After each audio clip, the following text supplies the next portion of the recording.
Oke, salam jumpa dengan PPTJ Slim Papua. Sudah 2 video membahas plot ukur lahan subur dengan lahan kritis. Pertama, progres penampakan visual. Kedua, barusan di-upload juga apa itu dari hasil pendataan pertambahan riap, dalam hal ini pertambahan tinggi rata-rata per tahun sudah dibahas. Kebetulan saya sultan dan lihat plot, maka saya mau lihatkan secara visual kembali untuk umur 2,08 tahun atau 25 bulan. Kita akan perlihatkan dan akan gambarkan singkat tentang perkembangan jenis Sorea, Leprosula dan Nyato. Kita ke Leprosula dulu. Coba perlihatkan. Untuk Leprosula umur 2 tahun, inilah batang sudah cukup besar, ketinggian ya bisa dilihat. Lalu kita bandingkan dengan Nyato. Ini Nyato. Untuk batang lebih kecil dari Sorea, ketinggian dan lebih tinggi dari Sorea. Arti di sini perbedaannya cukup jelas. Untuk Sorea batang lebih besar dibanding Nyato, tapi untuk ketinggian Nyato lebih besar, lebih tinggi dibanding Sorea. Nah, di sini menunjukkan bahwasanya pada areal terbuka Sorea lebih condong membentuk batang daripada ketinggian. Sebaliknya untuk Nyato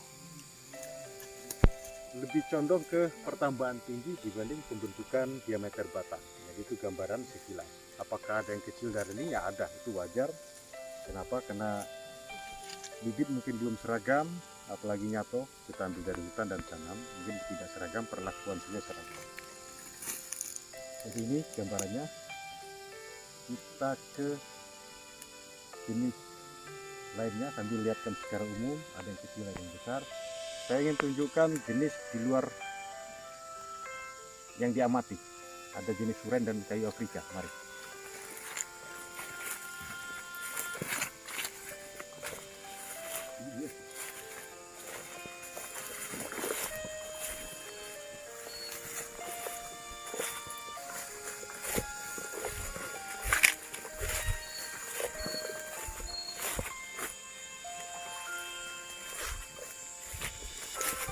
Oke, kita lihat ini Sorea Leprosula. Ini suren, coba lihat ketinggiannya sudah sangat tinggi.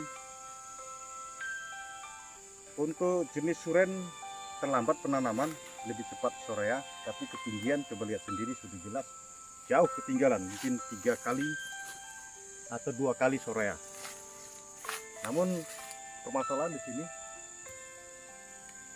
daun ini gugur daun, entah kenapa, atau nanti akan tumbuh kembali, kita tidak tahu. Untuk pertumbuhan relatif cepat dibanding yang lain, ketinggian sangat cepat, pertambahan diameter juga cepat. Suren ada berapa batang. Oke, kita ke kayu Afrika. Ini kayu Afrika mungkin kebetulan yang bagus dan klon bagus. Ketinggian sudah lebih dari Sorea dan apalagi MSP atau Nyato. Lihat sendiri pertumbuhannya sangat bagus. Ini Sorea tertindas,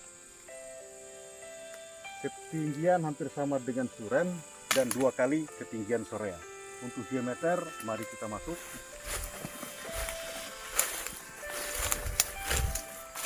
Umur kurang dari 2 tahun, beda-beda berapa bulan dengan umur Sorea Leprosula yang berumur 2 tahun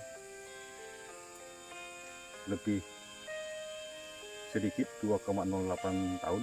Inilah dia, diameter sudah sangat besar, melebihi dari semua tanaman yang diuji cobakan. Ini jenis kayu Afrika.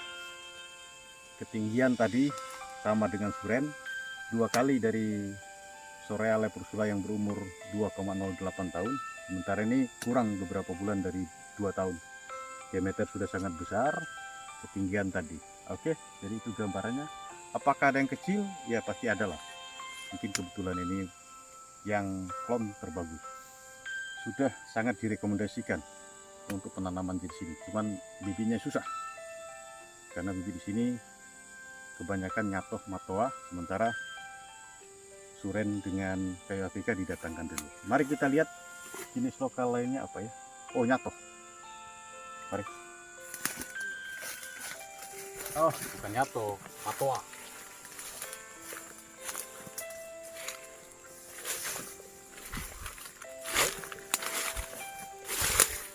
Sebelum ke matoa kita ke nyatoh. Jenis lain di sini nyatoh daun putih istilahnya kan. Kalau itu daun kuning nyatohnya sama, hampir sama pertumbuhannya dengan nyatoh daun kuning. Lebih condong pertambahan tinggi dari pembentukan batang. Kita cari matoh. Ini yang besar.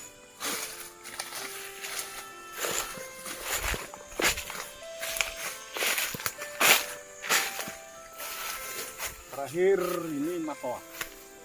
Matoa ini kalau nggak salah Pometia sp. Matoa pertambahan diameternya lebih cepat dibanding nyatoh atau Palladium sp. Ini contohnya umur yang sama 2,08 tahun, ketinggian relatif sama, cuman untuk matoa banyak percabangan karena pada awalnya banyak hama pemakan tusuk, patah dan bercabang. Inilah kendala di matoa. Kalau nyatoh kurang hama, maka itu pilihan terbaiknya adalah nyatoh. Tapi untuk pertambahan diameter hampir sama, bahkan nyatoh matoa lebih cepat sedikit dibanding nyatoh. Oke, itu saja. Standby. Oke, kita masuk ke lahan subur. Sekarang lahan kritis umur 2,08 tahun, 25 bulan. Mana tanamannya? Ini sama dengan umur yang 2,08 tahun di sana. Di sini juga 2,08 tahun ya. Ini gambaran salah satunya. Sangat tertekan, perlakuan sama, itu sebagai catatan. Ini gambaran di area kritis sebagai bahan pertimbangan untuk pelaksanaan pola-pola penanaman di area kritis nantinya. Sudah gali lubang standar, isi topsoil, pendangiran, pemulsingan, masih begini. Mari kita lihat yang lain.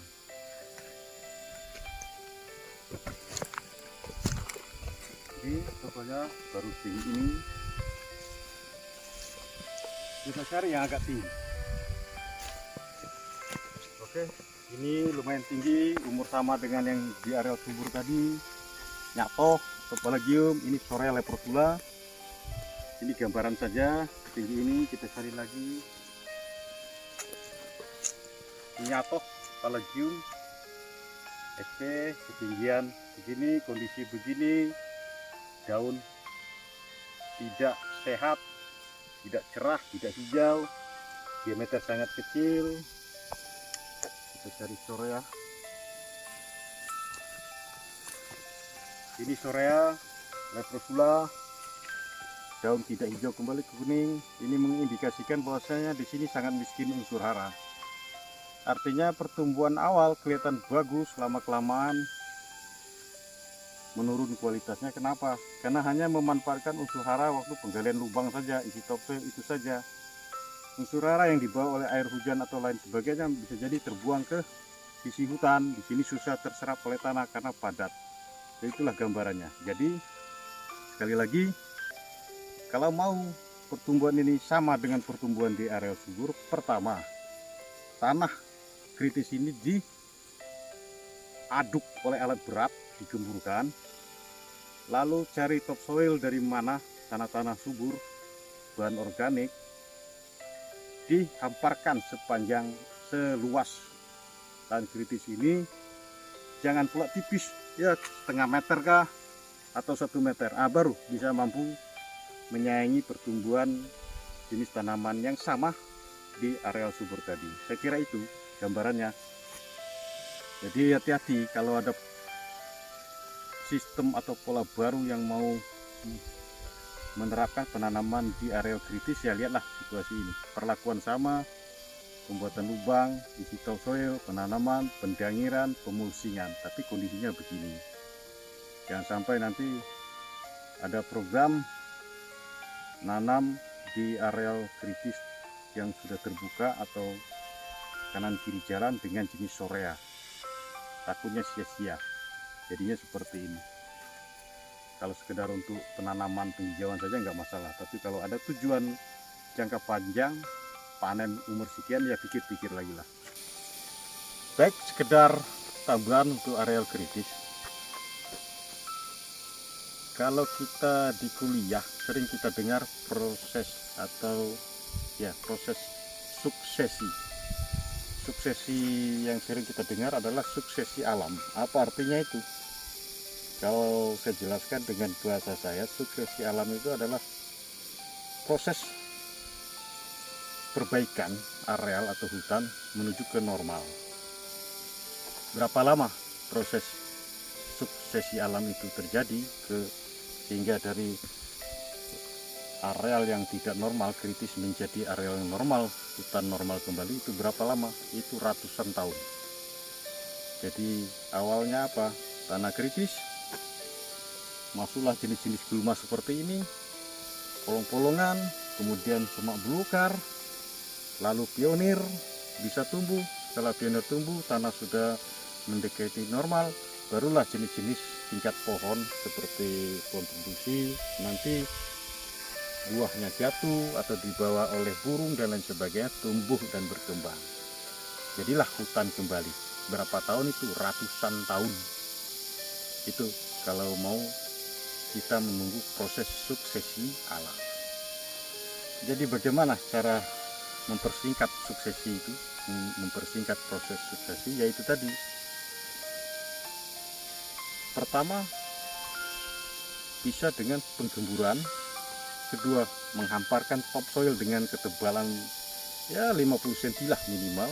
Nah, bisa langsung menanam dengan tanaman yang tingkat pohon atau nyato matoa sorea. Nah, barulah proses itu dipersingkat.